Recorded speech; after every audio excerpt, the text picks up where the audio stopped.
सो देखो बेटा, कल जो आप लास्ट टॉपिक दे बारे डिस्कस कर रहे थे, थानू मैं दसिया कि जो impedance of an LCR series circuit है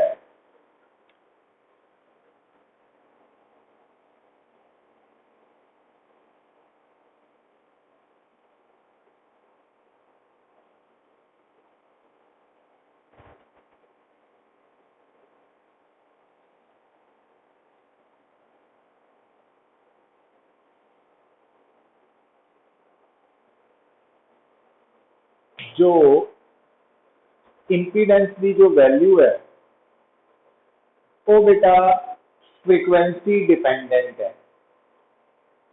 मीनिंग कि जदों तुसी किसी भी LCR सीरीज सर्किट के अक्रॉस अल्टरनेटिंग वोल्टेज अप्लाई करते हैं तो अल्टरनेटिंग करंट फ्लो होंदा वा। और एक गल सानू पता कि किसी भी LCR सीरीज सर्किट जो अल्टरनेटिंग करंट फ्लो करेगा उस करंट की जी पीक वैल्यू है वो अप्लाइड वोल्टेज की peak value divided by impedance of LCR circuit पे डिपेंड करती है। हुण बेटा ये फार्मूला ये दस रहा थानू कि जो peak value of alternating current flowing through LCR series circuit है वो एक तो डिपेंड करती है अप्लाइड वोल्टेज की पीक वैल्यू पे P0 से, और दूजा काते डिपेंड करती है बेटा ओमेगा। ओमेगा के नाल रिलेटेड है अप्लाइड वोल्टेज की फ्रीक्वेंसी नाल रिलेटेड है, एंगुलर फ्रीक्वेंसी नाल रिलेटेड है ना। तो इसका मतलब अगर तुसी किसी भी गिवन LCR सर्किट के अक्रॉस अल्टरनेटिंग वोल्टेज अप्लाई करते हैं तो उस अल्टरनेटिंग वोल्टेज के अप्लाई करने से जो अल्टरनेटिंग करंट फ्लो करेगा उस करंट की पीक वैल्यू वो एक तो अप्लाइड वोल्टेज की पीक वैल्यू पे डिपेंड करेगी, दूजा अप्लाइड वोल्टेज की फ्रीक्वेंसी पे भी करेगी। अगर असी अप्लाइड वोल्टेज की पीक वैल्यू नू चेंज नहीं करते, उन्होंने कॉन्स्टेंट रखते हैं, फिक्स रखते हैं, पर असी फ्रीक्वेंसी ऑफ अप्लाइड वोल्टेज नू बदलते हैं तो उहदे नाल बेटा Z चेंज करेगा, इंपीडेंस चेंज होएगी और इंपीडेंस के चेंज होने नाल करंट की पीक वैल्यू भी चेंज करेगी। हुण इस पूरी डिस्कशन नू असी जदों कर रहे हैं तो देखो बेटा क्योंकि थोड़ा जिहड़ा Z है ये फ्रीक्वेंसी डिपेंडेंट है, ठीक है। हुण बेटा ध्यान नाल गल नूं सुनियो, अगर मैं थोड़े सामने आ डायग्राम ड्रॉ करा,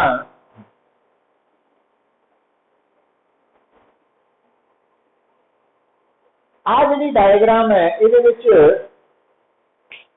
रादर आप एक ग्राफ प्लॉट कर रहे हैं, इतना कह सकते हैं।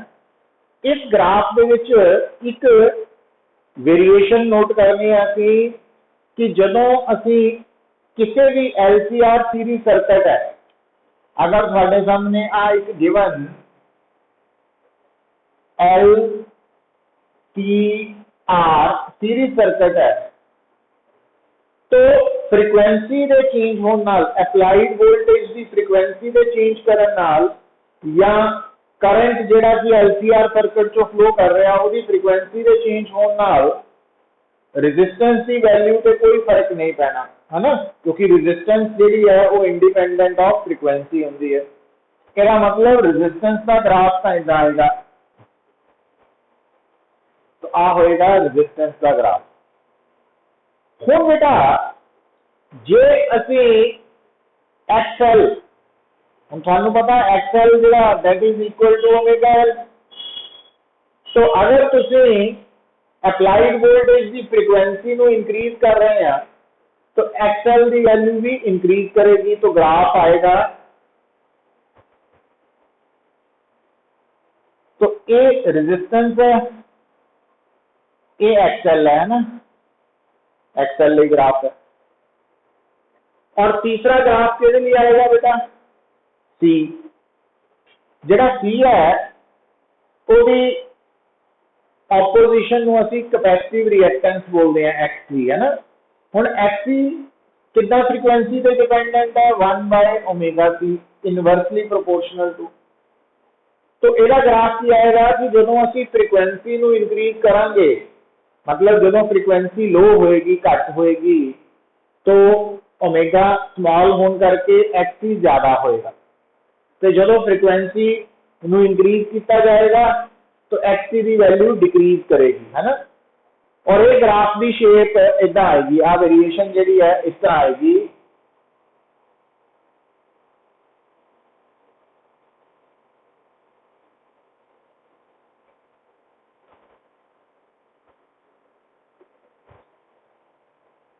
कि फ्रीक्वेंसी के इंक्रीज करने नाल XC डिक्रीज कर रहा है।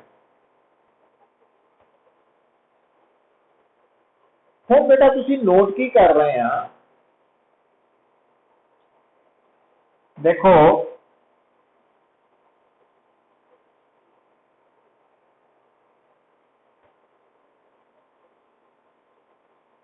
हम मैं थोड़े ग्राफ के ऊपर आ है फ्रीक्वेंसी ν1, इस फ्रीक्वेंसी नू मैं न्यू हाले बोल देना, और आ है ν2। तो जदों बेटा LCR सर्किट के अक्रॉस, तुम गल सुनियो ध्यान नाल, जदों LCR सीरीज सर्किट के अक्रॉस असी वोल्टेज अप्लाई की और इस ग्राफ के अकॉर्डिंगली उस वोल्टेज की फ्रीक्वेंसी अगर ν1 है, तो इस LCR सर्किट दे विच जो XC की वैल्यू है वह है, और आ केड़ी वैल्यू है, XL की वैल्यू, और आ R की वैल्यू है। मतलब इस फ्रीक्वेंसी के ऊपर XC XL तो ज्यादा वा, आ XL की वैल्यू है, आ XC की वैल्यू। अच्छा फिर बेटा अगर आप फ्रीक्वेंसी ν2 सिलेक्ट की है, मतलब जी वोल्टेज असी अप्लाई कर रहे हैं वो फ्रीक्वेंसी ν2 है, तो इस ग्राफ के अकॉर्डिंगली आ वैल्यू के दी है XC की, और आ वैल्यू के दी है XL की। हुण XC लेस दैन XL है। तो तुसी नोट की कर रहे हैं बेटा, ये बड़ा इंपॉर्टेंट पॉइंट है कि very low values of frequency से, है ना, फ्रीक्वेंसी की काफी लो वैल्यू से XC डोमिनेट करता XC नालों, पर हाई फ्रीक्वेंसी से जाके XL डोमिनेट करन लग पैंदा। मतलब किसी भी गिवन LCR सीरीज सर्किट की जी कोई भी जो गिवन LCR सर्किट है, जो मैं कहना ना गिवन LCR सर्किट, उसका मतलब है उसकी इंडक्टेंस, कैपेसिटेंस से रेजिस्टेंस फिक्स है। तो किसी भी गिवन LCR सर्किट दे विच XL की वैल्यू ते XC की वैल्यू चों वड्डा कौन होएगा, तो अप्लाइड वोल्टेज की फ्रीक्वेंसी डिसाइड करेगी, है ना। लो फ्रीक्वेंसी से XC डोमिनेट करेगा XL नालों, ते हाई फ्रीक्वेंसी से XL डोमिनेट करेगा XC नालों। तो ये पॉइंट आ रहा है। पर तुसी इत्थे पॉइंट नोट करो बेटा, तुसी की नोट कर रहे हैं इस ग्राफ के विच आ जिहड़ी फ्रीक्वेंसी है, तो ये ऊपर मैं जो पॉइंट सिलेक्ट किया, मार्क किया, तो तुसी नोट कर रहे हैं ये जो पॉइंट है ना, ये XL और XC दोनों लिए कॉमन है। मतलब आ जो पॉइंट है कॉरेस्पॉन्डिंग टू फ्रीक्वेंसी न्यू, तो इससे तुसी देख रहे हैं कि इस फ्रीक्वेंसी के कॉरेस्पॉन्डिंग XL और XC की वैल्यू बराबर हो जाएगी। और जिस LCR सर्किट के अंदर जो XL और XC की वैल्यू बराबर है, तो उहदे लई जिहड़ी फ्रीक्वेंसी रिस्पॉन्सिबल है ना, जिस फ्रीक्वेंसी के कॉरेस्पॉन्डिंग XL और XC बराबर हो गए, उस फ्रीक्वेंसी नूं बेटा असीं बोलते हैं resonant frequency. That frequency is called resonant frequency. ਉਹਨੂੰ resonant frequency ਕਹਿੰਦੇ ਆ। तो इस frequency ਨੂੰ ਆਪਾਂ ਕੀ ਕਹਿੰਦੇ ਆ? resonant frequency, nu r। तो nu r resonant frequency है।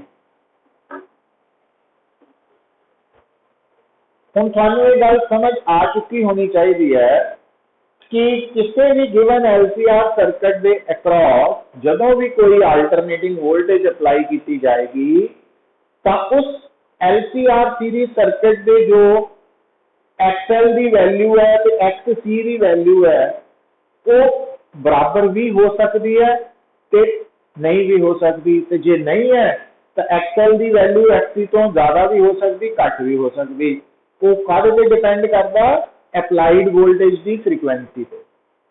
तो अगर तुसी किसी LCR सर्किट के अक्रॉस जो अप्लाइड वोल्टेज है उसकी फ्रीक्वेंसी नू इदां सिलेक्ट किया कि वो फ्रीक्वेंसी न्यू आर के बराबर है, रेजोनेंट फ्रीक्वेंसी के बराबर है, इसका मतलब उस LCR सर्किट के अंदर XL और XC इक्वल होंगे। पर जे तुसी उस LCR सर्किट के अक्रॉस जी वोल्टेज लगा रहे हैं तो उस वोल्टेज की फ्रीक्वेंसी नू एक्स जो न्यू आर तो घट सिलेक्ट किया, मतलब जिन्नी न्यू आर है उसको लैस दैन सिलेक्ट किया, फिर LCR सर्किट XC XL तो वड्डा होएगा। तो जे उसको ज्यादा सिलेक्ट किया वा फिर XL लैस दैन फिर XL XC तो ज्यादा होएगा। तो हुण थानू आइडिया हो जाना चाहिए एक कि आप जी गल स्टार्ट की सी बेटा कि किसी भी LCR सर्किट के अंदर सीरीज सर्किट के अंदर जी इंपीडेंस की वैल्यू है ना, किसी भी LCR सर्किट की इंपीडेंस कितनी होएगी? इसका जवाब फिक्स्ड नहीं है। फिक्स्ड मतलब इसका आंसर देने तो पहला थानू दसना पड़ेगा या पता करना पड़ेगा कि LCR सर्किट के अक्रॉस जिहड़ी वोल्टेज अप्लाई की जा रही है या LCR सीरीज सर्किट के थ्रू जिहड़ा करंट फ्लो कर रहा है उसकी फ्रीक्वेंसी कितनी है, उहदे ते डिपेंड करती है Z की वैल्यू। पर उत्थे तक पहुंचने तो पहला असीं एक ग्राफ ड्रॉ कर रहे हैं जिहदे विच असीं LCR सर्किट की resistance with frequency, XL with frequency ते XC विद फ्रीक्वेंसी नाल वेरिएशन शो की है। और तुसीं देख ही रहे हैं कि इन्हां वेरिएशन तो एक पॉइंट क्लीयर होया कि जदों भी तुहाडे सामने जिहड़ा LCR सीरीज सर्किट है ना, जिहड़ा LCR सीरीज सर्किट है तो ਉਹਦੇ ਲਈ एक पर्टिकुलर फ्रीक्वेंसी इदां दी सिलेक्ट की जा सकती है जिन्हों असीं रेजोनेंट फ्रीक्वेंसी कहते हैं कि उस फ्रीक्वेंसी की वोल्टेज जदों असीं लगावांगे या उस फ्रीक्वेंसी का करंट जदों LCR सर्किट च फ्लो करेगा तो XL और XC बराबर होंगे और उस फ्रीक्वेंसी को असीं नाम देता वा रेजोनेंट फ्रीक्वेंसी का। और इस फ्रीक्वेंसी की वैल्यू तुसीं फाइंड आउट कर सकते हैं। किद्दां कर सकते हैं? बड़ा ईजी काम है कि तुहानूं की दस्सिया कि जदों भी हुण इत्थे देखो ना, जदों भी तुहाडे सामने रेजोनेंट फ्रीक्वेंसी की गल आएगी, मतलब अगर मैनूं कोई कहे कि LCR सीरीज सर्किट के अंदर जो करंट फ्लो हो रहा तो उसकी फ्रीक्वेंसी रेजोनेंट फ्रीक्वेंसी के बराबर है, या तो मेरे इधर कह रहे हैं कि LCR सर्किट इन रेजोनेंस है, तो इसका मतलब की है कि उस वक्त LCR सीरीज सर्किट XL और XC बराबर है। तो जो बेटा XL और XC बराबर होंगे उस वक्त तो XL की वैल्यू का होती है ओमेगा L के बराबर और XC की वैल्यू होती है 1/ओमेगा C के बराबर। पर जदों बेटा XL और XC बराबर है तो उस वक्त की फ्रीक्वेंसी जी है ਉਹਦਾ ਆਪਾਂ ਸਿੰਬਲ ਕੀ ਲਿਆ? ਜਨਰਲੀ ਤਾਂ ਅਸੀਂ ਫ੍ਰੀਕੁਐਂਸੀ ਦਾ ਸਿੰਬਲ ਲੈਨੇ ਆ ਪੁੱਤਰ ਨਿਊ ਤੇ ਐਂਗੂਲਰ ਫ੍ਰੀਕੁਐਂਸੀ ਦਾ ਸਿੰਬਲ ਲੈਨੇ ਆ ਓਮੇਗਾ ਤੇ ਓਮੇਗਾ = 2 ਪਾਈ ਨਿਊ। ਪਰ ਜੇ ਬੇਟਾ ਸਾਡੀ ਫ੍ਰੀਕੁਐਂਸੀ ਰੈਜ਼ੋਨੈਂਟ ਫ੍ਰੀਕੁਐਂਸੀ ਹੈ ਤਾਂ ਇਹਦਾ मतलब ਜੇ ਆ ਰੈਜ਼ੋਨੈਂਟ ਫ੍ਰੀਕੁਐਂਸੀ ਹੈ ਤਾਂ ਆ ਵੀ ਤਾਂ ਫਿਰ ਰੈਜ਼ੋਨੈਂਟ ਐਂਗੂਲਰ ਫ੍ਰੀਕੁਐਂਸੀ ਹੋਣੀ ਹੈ ਨਾ। ਤਾਂ ਫਿਰ ਹੁਣ LCR सर्किट XL और XC बराबर कदों होने हैं? जदों ओमेगा की वैल्यू ओमेगा R होनी है। है ना, मतलब जो आ ओमेगा ओमेगा आर के बराबर है सिंबल, तो हम ओमेगा आर स्क्वायर आ गया बेटा 1/LC, तो ओमेगा आर की वैल्यू 1/√LC। तो किसी भी गिवन LCR सर्किट की एंगुलर रेजोनेंस फ्रीक्वेंसी तुसी ओमेगा आर इस फार्मूला तो लभ सकते हैं। तो जो रेजोनेंस फ्रीक्वेंसी लभनी है तो ओमेगा आर की जगह आप 2 न्यू आर लिखे तो न्यू आर भी फाइंड आउट कर सकते हैं। ये दो रिजल्ट बड़े इंपॉर्टेंट है, मतलब किसी भी LCR सीरीज सर्किट की रेजोनेंस फ्रीक्वेंसी कैलकुलेट करने का फार्मूला 1/2π√LC है, ठीक है। और थानू दसिया गया कि जे बेटा तुसी गिवन LCR सर्किट के अक्रॉस जी अल्टरनेटिंग वोल्टेज लगा रहे हैं, जी अल्टरनेटिंग वोल्टेज अप्लाई कर रहे हैं, अगर उस वोल्टेज की फ्रीक्वेंसी न्यू आर के बराबर है तो इट मीन्स उस वक्त उस LCR सर्किट के अंदर XL और XC भी बराबर होंगे और असी कहांगे कि ये LCR सर्किट इन रेजोनेंस है। तो एक पॉइंट आएगा। तो हम बेटा इस गल को हम एक्सटेंड भी करना, आप देखो एक्सटेंड कितना करना, देखो गल को सुनियो, ध्यान दियो कि इत्थे तक जिथे तक आप पहुंच गए हैं इत्थे तक थोड़ा जा वापस चलिए।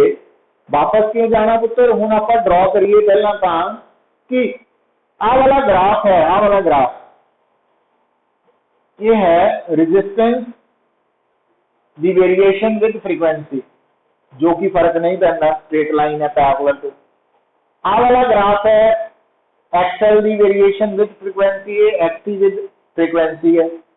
पर जे आप कहिए भी असी तो इंपीडेंस का ग्राफ ड्रॉ करना है ना, variation of impedance with frequency, तो तुसी की देखते हैं बेटा कि जदों रेजोनेंस फ्रीक्वेंसी आएगी न्यू आर तो एक्सएल और एक्ससी बराबर हो जाएंगे, तो जेड की वैल्यू मिनिमम होएगी आर के बराबर, ठीक है। इसका मतलब जो हुण जेड का वेरिएशन का ग्राफ है ना, वो थानू ओदी वेरिएशन कितना समझ आनी चाहिए है पुत्र, आ देखो तो जेड का जो ग्राफ है वो इस तरह आएगा। तो आ जो पॉइंट है इस वक्त फ्रीक्वेंसी रेजोनेंस के बराबर है, क्यों, क्योंकि इस वक्त जेड मिनिमम है और जेड मिनिमम केड़ी फ्रीक्वेंसी के कॉरेस्पॉन्डिंग होंदा, रेजोनेंस फ्रीक्वेंसी। और जदों रेजोनेंस फ्रीक्वेंसी है तो एक्सएल एक्ससी बराबर है, इक्वल है। तो जदों एक्सएल एक्ससी इक्वल है तो आ टर्म हो गई 0, तो उस वक्त जेड मिनिमम के बराबर हो गया आर के बराबर, आर के बराबर आ गया। मतलब अगर मैनू कोई कहे, हम गल सुनियो पुत्र कंक्लूजन कितना निकलने हैं, अगर मैनू कोई कहे कि जेड़ा LCR सीरीज सर्किट है इट इज इन रेजोनेंस, या स्टेटमेंट च लिखे आ जाए रेजोनेंट LCR सीरीज सर्किट, इसका मतलब एक तो एक्सएल एक्ससी बराबर है, दूजा जेड उस वक्त मिनिमम है कितना, आर के बराबर। वैसे जनरली आप इंपीडेंस कढ़न का फार्मूला किहड़ा यूज करते हैं, √R² प्लस एक्सएल माइनस एक्ससी का होल स्क्वायर। पर अगर मैंने कोई कहे कि LCR series circuit in resonance है तो फिर जेड की वैल्यू आर के बराबर है, ये याद रख लेना ना। कितना पता लगा, तो ये एक्सएल एक्ससी के बराबर पुट करके आ गया ना साडे को। अच्छा, और जदों बेटा तुसीं देखो जदों जेड मिनिमम होएगा, कदों होएगा Z minimum, at resonance, resonance वेले जेड मिनिमम होएगा। तो जे जेड मिनिमम है मतलब डिनोमिनेटर मिनिमम होए तो आंसर मैक्सिमम होंदा। तो इसका मतलब जेड़ा पीक करंट है किसी भी LCR सर्किट जो पीक करंट फ्लो करता पुत्र, तो वो आप गल स्टार्ट कितों की सी कि LCR सीरीज सर्किट के अक्रॉस जदों तुसी वोल्टेज की पीक वैल्यू नहीं चेंज कर रहे बट वोल्टेज की फ्रीक्वेंसी चेंज कर रहे हैं, तो फ्रीक्वेंसी के चेंज होने नाल तुसीं की देख रहे सी Z ने चेंज होना और एक पर्टिकुलर फ्रीक्वेंसी ते पहुंच के Z की हो जाता मिनिमम के बराबर रेजिस्टेंस के बराबर। तो उस वक्त जो Z मिनिमम है तो करंट की पीक वैल्यू मैक्सिमम होएगी। इसका मतलब किसी भी LCR सीरीज सर्किट के अंदर जो पीक करंट फ्लो करेगा उस पीक करंट की वैल्यू फ्रीक्वेंसी के नाल चेंज कितना होगी बेटा, तो वो ग्राफ Z को उल्ट हो जाएगा क्योंकि Z जो मिनिमम है तो करंट में मैक्सिमम होना पड़ेगा। तो वो ग्राफ कितना बनेगा, तो वो ग्राफ ये उल्ट आ जाएगा पुत्र। तो वो ग्राफ इस तरह आएगा कि अगर मैंने कोई कहे कि किसी भी LCR series circuit maximum current ते फ्रीक्वेंसी वेरिएशन का ग्राफ, तो वो इस तरह आ जाएगा।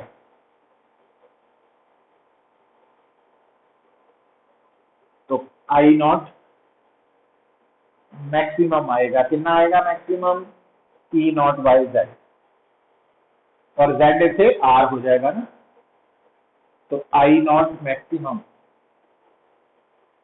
तो हुण तक की डिस्कशन आपां की नोट कर चुके हैं कि जदों भी किसी भी LCR सीरीज सर्किट के अक्रॉस एप्लाइड वोल्टेज की पीक वैल्यू नू फिक्स रख के एप्लाइड वोल्टेज की फ्रीक्वेंसी नू चेंज किया जाएगा तो इंपीडेंस की वैल्यू चेंज करेगी और वो वेरिएशन का ग्राफ आपां ऑलरेडी ड्रॉ कर चुका सी ना, वो नोट कर लिया। और Z के चेंज होने के नाल आई नॉट भी चेंज करेगा और आई नॉट की वेरिएशन विद फ्रीक्वेंसी इदा आ जाएगी। तो ये ग्राफ है और तुसीं देख ही रहे हैं कि दोनों ग्राफ की वेरिएशन फ्रीक्वेंसी नाल जदों असीं स्टडी की, तुसीं की ऑब्जर्व किया कि एक इदा की पर्टिकुलर फ्रीक्वेंसी है, अगर आप उस फ्रीक्वेंसी की वोल्टेज अप्लाई करेंगे उस पर्टिकुलर फ्रीक्वेंसी की, तो उस LCR सीरीज सर्किट के अंदर XL और XC बराबर हो जाएंगे। तो जो XL XC बराबर होंगे तो it means Z minimum R के बराबर हो जाएगी, है ना, और current maximum E not by R हो जाएगा। पर नाल दी नाल वो जिहड़ी फ्रीक्वेंसी है वो आप LC की वैल्यू पे निकाल सकते हैं। मतलब किसी भी LCR सीरीज सर्किट की रेजोनेंट फ्रीक्वेंसी जिहड़ी है या फ्रीक्वेंसी ऑफ रेजोनेंस वो निकाली जा सकती है इस फार्मूला। तो जो फ्रीक्वेंसी निकाल सकते हैं रेजोनेंट फ्रीक्वेंसी का रेजोनेंट एंगुलर फ्रीक्वेंसी भी निकाल सकते हैं, है ना। आ दोनों रिलेशन थोड़े टिप्स पे चाहिए। तो हुण बेटा इसका मतलब की हो गया कि अगर मैं इस LCR सर्किट दे विच C नूं बदलना तो C के चेंज होने नाल रेजोनेंट फ्रीक्वेंसी भी बदल जानी, क्योंकि रेजोनेंट फ्रीक्वेंसी का formula 1/2 pi under root LC है ना। तो एक पॉइंट आ गया। तो इस तक कोई डाउट होए तो बोलो पुत्र मोहनदीप।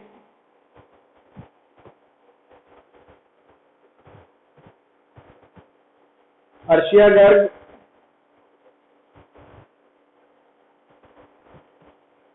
अर्शिया गुलाटी, हरजशन,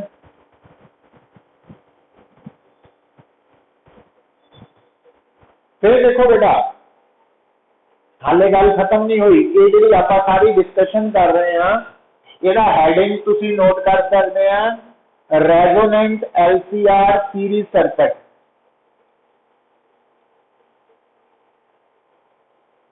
दे अंदर है ना। हुण बेटा देखो गल नूं सुनो, हुण ये गल सानू पता भी किसी भी LCR सीरीज सर्किट ध्यान दिओ, किसी भी LCR सीरीज सर्किट VL की वैल्यू होंगी है I नॉट XL, VC की वैल्यू होंगी है I नॉट XC, है ना। पर हुण अगली गल सुनो, जदों आप गल कर रहे हैं रेजोनेंस की, तो एट रेजोनेंस, गल सुनियो, एट रेजोनेंस जदों आप रेजोनेंस की गल करते हैं तो फ्रीक्वेंसी न्यू R के बराबर है, तो XL XC के अगर बराबर है, तो अगर XL और XC बराबर है रेजोनेंस वेले तो VL VC भी बराबर होंगे। ठीक है, it means LCR series circuit के अंदर जो रेजोनेंस होएगी तो XL XC के बराबर होएगा, VL VC के बराबर होएगा, Z मिनिमम होएगा कितना R के बराबर, ते करंट I नॉट जी पीक करंट की वैल्यू है मैक्सिमम होएगी कितनी E नॉट बाय R, है ना। इस तक पहुंच गए हैं। हुण अगली गल सुनो, इन जनरली आपां की कीता सी भी जिहड़ा LCR सीरीज सर्किट है ਉਹਦੀ ਜਿਹੜੀ टोटल पीक वोल्टेज है वो किहदे बराबर सी, total peak voltage under root VR square plus VL minus VC का स्क्वायर। हुण जदों रेजोनेंस हो रही है,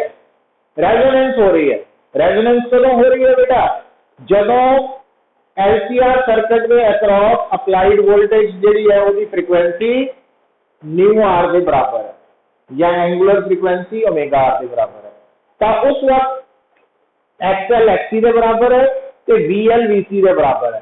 तो अगर रेजोनेंस वेले VL VC के बराबर है तो इसका मतलब जिहड़ी अप्लाइड वोल्टेज की पीक वैल्यू है E नॉट वो किहदे बराबर होगी एट रेजोनेंस,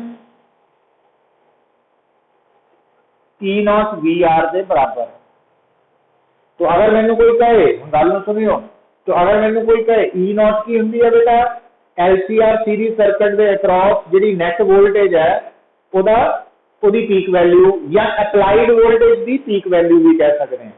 और तुसी की नोट किया, अगर मैंने कोई कहे कि जिहड़ा LCR सीरीज सर्किट है तो वो रेजोनेंट LCR सीरीज सर्किट है, उस रेजोनेंस हो रही है। रेजोनेंस हो रही मतलब जिहड़ा उहदे च करंट फ्लो हो रहा उसकी frequency resonant frequency new R के बराबर है। तो उत्थों मैं की समझ जाना कि एक तो XL XC के बराबर है, VL VC के बराबर है, Z R के बराबर है, जिहड़ा पीक करंट I नॉट की maximum value E not by R के बराबर है, VL VC के बराबर है तो E नॉट VR के बराबर। मतलब जे मैनू अज तो बाद वो कोई कहे कि LCR सीरीज सर्किट के अंदर रजिस्टर के अक्रॉस वोल्टेज रेजोनेंस वेले 50 वोल्ट है तो अप्लाइड वोल्टेज की पीक वैल्यू भी 50 वोल्ट है। तो इदा आंसर करने पता होने चाहिए है ना तुहानू, तो ये समझ होनी चाहिए। अच्छा, फिर बेटा थानू याद होएगा कि जिहड़ा LCR सीरीज सर्किट होंदा, तो LCR सीरीज सर्किट दे विच एक आपां वोल्टेज और करंट का फेज डिफरेंस कैलकुलेट करते हैं tan phi, है ना।